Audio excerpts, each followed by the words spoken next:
عبد الله، الآن كثرت المشاكل وكثر يعني القتل أو الضحايا من الجمهور، الضحايا من المفحطين. المفحط فلان اليوم ودعكم، الخميس القادم بيودعكم مفحط آخر إلى آخره.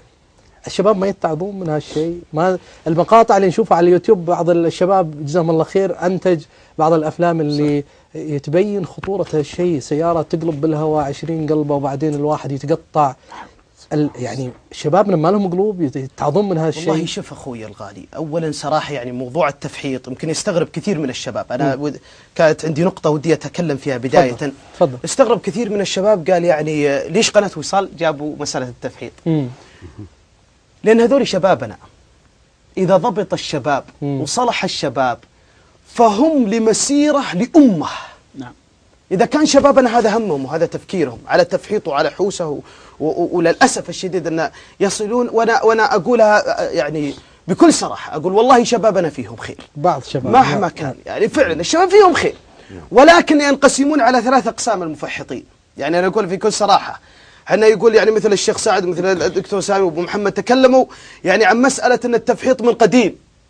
حنا خلنا نتكلم في موضوع الشباب من قريب يسمونه قاموا يتطور. هذاك تفحيط أول، الآن صار في مصطلحات، في مصطلح تفحيط، في مصطلح درباوية، وهذا أكثر العالم اللي تنشد عنها وتسأل ولا المعلومية. ترى هذا والله العظيم لا يزعجونا، ترى مو حمضيات، ترى أكثر من كم واحد بيزعجنا بالاتصال، والله مو حمضيات، ينسون ترى ينسون. وش قصة الحمضيات؟ يا أخي يذبحونا بهالحمضيات قسما بالله، حمضيات وحمضيات.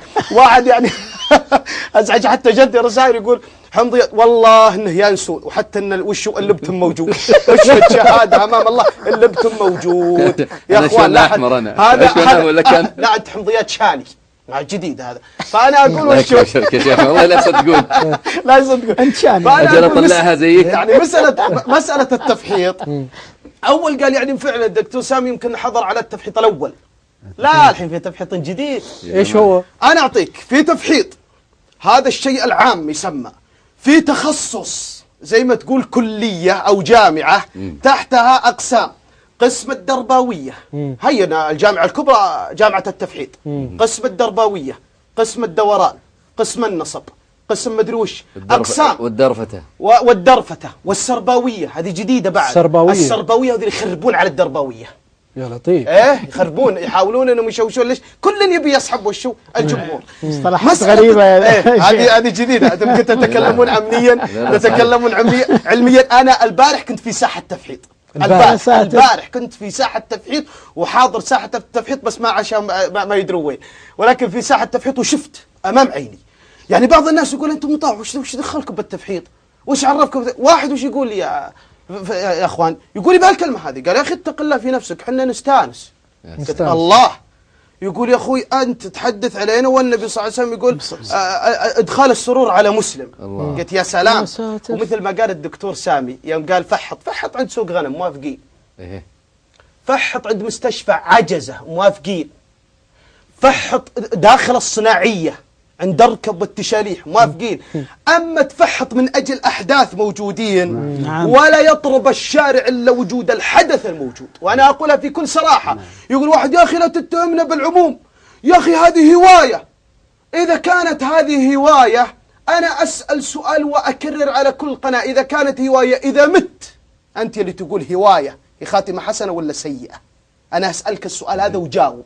هذه مسألة التفحيط مثل ما قال أنها منظمات أو عفوا يعني هذا. نعم البلاك بيري يشتغل شغل وينتبهون الآباء، ينتبهون الآباء. شايب يقول مين موجودة عندنا بلاك بيري؟ مسكت ولده واحد عمره 6 سنوات، قلت وش تعرف بالدرباوية والتفحيط؟ قال أي كذا 1 2 3 4 5 6. البلاك بيري التوجيه يسمى مسألة التوجيه، قاموا يستخدمون وشو. وأنا أقول ضروري للدعاة وضروري لرجال الأمن وضروري لكل من هو مسؤول في هذا الأمر، خلي عندك بلاك بيري، خلي عندك بلاك بيري. شوف وين توجيههم، وين روحاتهم، عشان تقول والله حتى لو يتصل، يمكن تقول أنت يا أبو محمد إنه يتصل على رجال الأمن يشوش، والله بالبلاك بيري ما يشوش، لأن توجيه عام، يعطيك توجيه عام، يعطيك الموقع الصحيح. التفحيط هذا يسمى الطبقة الأولى. الطبقة الأولى بعض الناس يعني يسمى مسألة التفحيط، ولكن المشكلة يا إخوان، المشكلة مشكلتين في مسألة التفحيط. مسألة التفحيط وأنا أتكلم من وجود إحصائيات ووجود رسائل ووجود، والله وأبشركم من فضل الله 360 درباوي تائب عقب البرنامج اللي قلناه، وهذا من فضل الله سبحانه وتعالى، من غير اللي اتصلوا أحداث وطلاب يقول ما كنا نتوقع يوم من الأيام أن التفحيط يصل إلى المرحلة هذه. التفحيط يعني للأسف مثل ما قلت يعني والله مصيبة أن يموتون شبابنا في ساحة. ليش ما يتعظون يا ليش شيخنا؟ ما يتعظون؟ أنا أقول لك ليش ما يتعظ. ليش ما يتعظ؟ لأن اللي حوله من الصحبة اللي يسمونهم، خاصة أنا أقول لرجال الأمن وأنتم رجال أمن، اسجنوا المعزز هذا أكثر من المفحط. المعزز هذا اللي على الباب الأيمن هذا هو اللي دبلت سبودنا هذا. والله لو تحط جنب المفحط هذا، لو تحط جنب المفحط ما صورة وقل له فحط، يفحط ولا لا؟